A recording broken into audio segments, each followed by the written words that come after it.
How does a company that sells a simple cup of coffee become a global empire with tens of thousands of stores worldwide?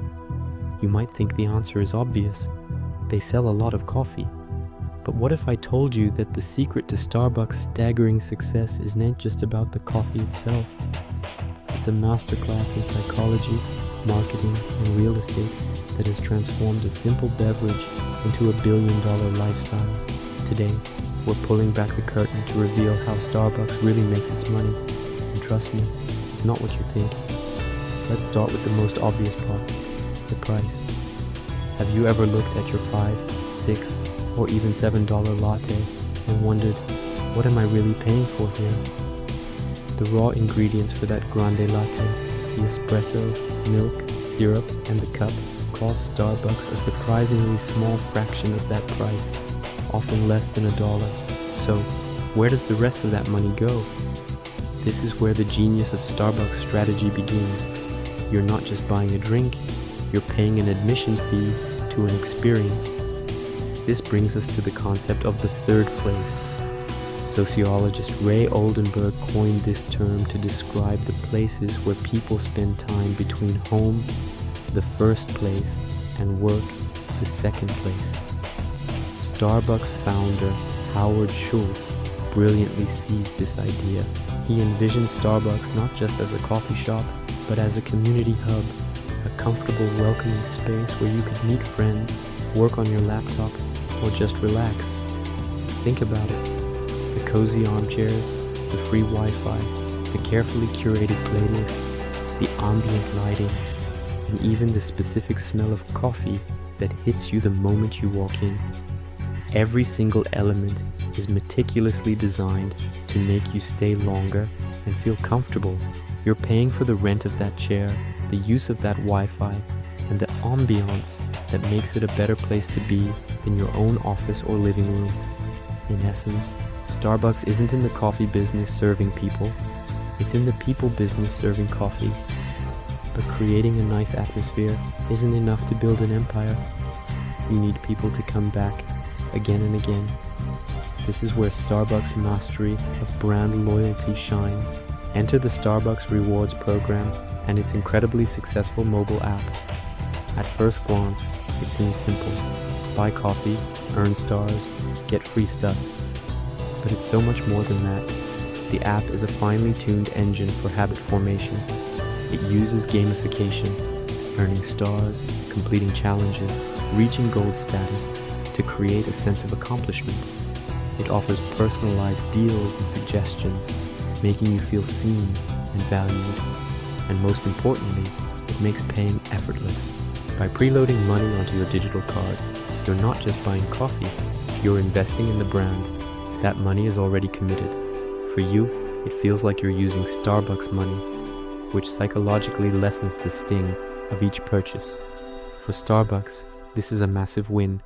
They get your cash up front, essentially an interest-free loan from millions of customers. At any given time, there are billions of dollars sitting on Starbucks cards and in app accounts around the world. That's more cash on hand than many regional banks. Now, let's talk about how they get even more money out of your pocket with each visit. It's rarely just a simple black coffee, is it? Starbucks has perfected the art of the upsell and the high-margin add-on. Think about the seasonal drinks. The pumpkin spice latte isn't just a drink, it's a cultural event. Its limited time availability creates a sense of urgency and FOMO, fear of missing out. These special drinks, along with frappuccinos and other complex creations, carry a much higher price tag and a significantly larger profit margin than a basic drip coffee. Then there's the food case, strategically placed to tempt you while you wait. A croissant, a cake pop, a breakfast sandwich. These items have huge markups. And don't forget the merchandise wall. Those beautifully designed mugs, tumblers, and bags of whole bean coffee are not just souvenirs. They are high-profit items that further deepen your connection to the brand, turning you from a customer into a fan and a walking advertisement. Beyond the storefront, there's another, less visible layer to Starbucks' strategy: real estate. Starbucks doesn't just look for a good location, creates one. They have one of the most sophisticated real estate analytics teams in the world. They analyze traffic patterns, demographics, and local economic data to pinpoint the perfect street corners.